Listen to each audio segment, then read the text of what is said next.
Hi, my name is Caitlin. I'm doing this video on attachment for my ECCE 1103 class for Miss Abercrombie. My two peer-reviewed resources that I used was the learning.nspcc.org/uk/child-help-development/attachment-early-years. The other one I used was www.ncbi.nlmih.gov/book/mbk356196- I will be discussing the attachment theory, how the attachment theory is implemented, how children gain their attachments, and how it affects the children into their relationships and the different attachments patterns that have been established. The term attachment theory is used to describe a lasting psychological connectedness between human beings. It highlights the importance of a child's emotional bond with their primary caregivers. This bond will affect a child emotionally and psychologically into adulthood. Children can form attachments to more than one caregiver, but the bond with the people who have taken care of them since infancy is the most important bond. Forming an attachment develops over time for the child, but a caregiver can form an attachment before the child is even born.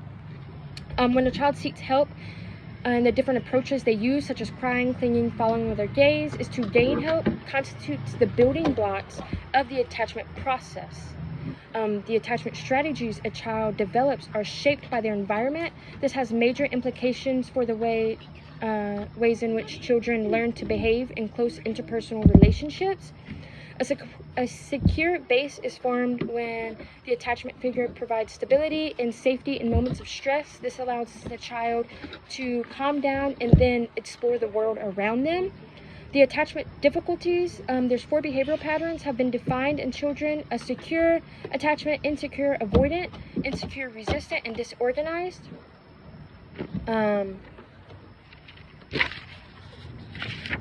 The secure children with a secure attachment are generally able to be comforted by caregivers when distressed, and to use caregivers as a secure base for which to explore their environment. When a child has an insecure avoidant, children with avoidant attachments are thought to maintain proximity to their caregiver by down-regulating their attachment.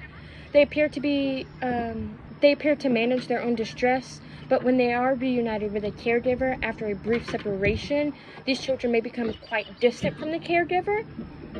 During an insecure resistant attachment, the insecure resistant pattern are thought to maintain proximity, a close proximity to the caregiver by upregulating their attachment behavior. When they are separated from caregiver, they become very distressed, resistant to the caregiver when they return, and they are not quickly calmed. And then the disorganized attachment, this really appears in infants. They may approach with a head averted or a fearful expression or disorientated behaviors.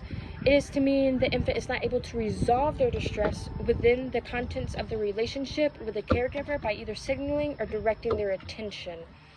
That is how attachments are formed, what attachment theory is, and the different attachments children can have.